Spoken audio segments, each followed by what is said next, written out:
Do you need to get an HDMI cable fished down a exterior wall like this? Well, it's not a fun endeavor. Unfortunately, your body can only fit right here, but you need to get the wiring all the way down the wall to where your equipment's going to be. I'll show you how you do that.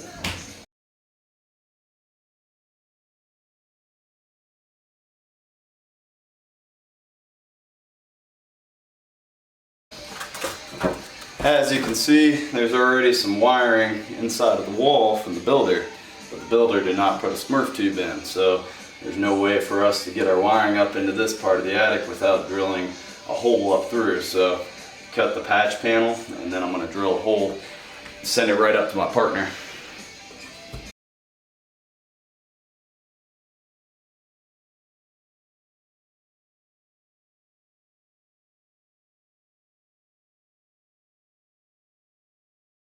So now, fish rod should be about right here.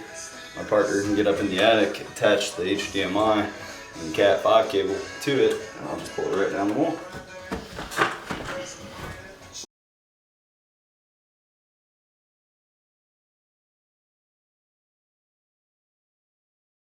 Fish down to here, you just fish it all the way down to the bottom, which is all dead space, and then typically I'll give the customer the option to either professionally patch the hole, or you can just put some duct tape over it and hang the screen on it. It's completely up to you.